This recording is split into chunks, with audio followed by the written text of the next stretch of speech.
Proverbs 23:1, when you sit to dine with a ruler, know well what is before you. Today's episode, are you at the table or on the table?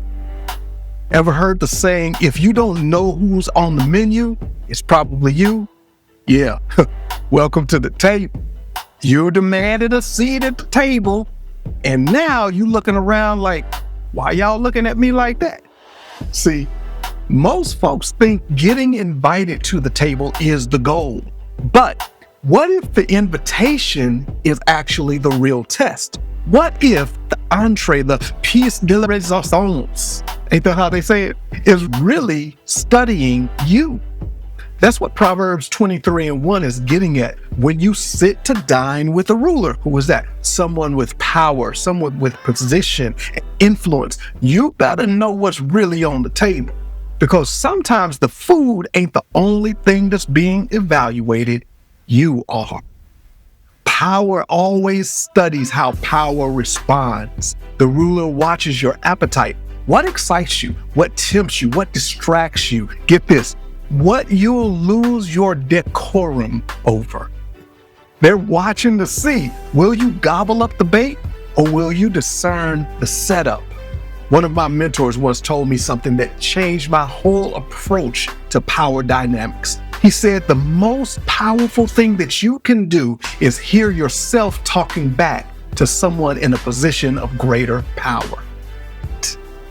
Because it teaches you whether you're postured like a peer or pleading like prey.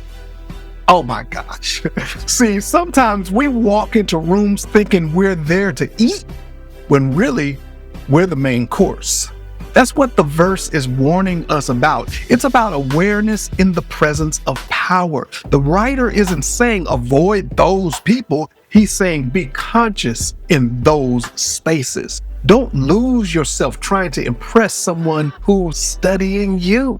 The powerful maintain power because they understand how power flows. But if you learn to master self-awareness, you won't need their table. You'll start building your own.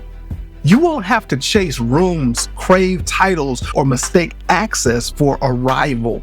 You'll sit down with that ruler and be able to observe him just as much as he's observing you. Now, who's on the table?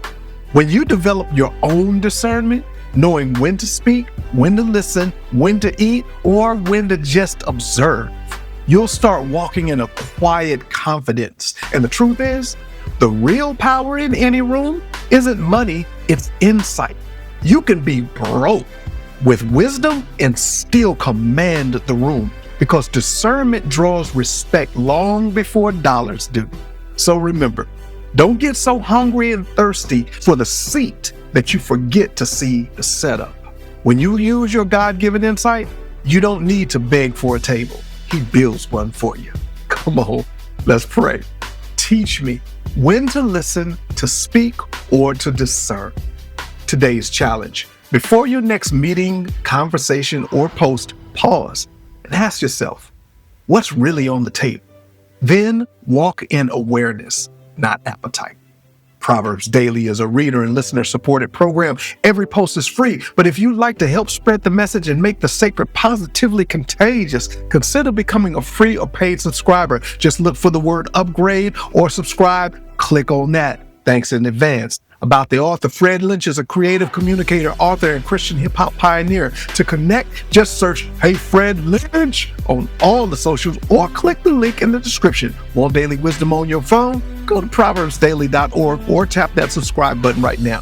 Thanks for listening and help us out by liking and sharing Proverbs Daily. Be wise, be well. Peace.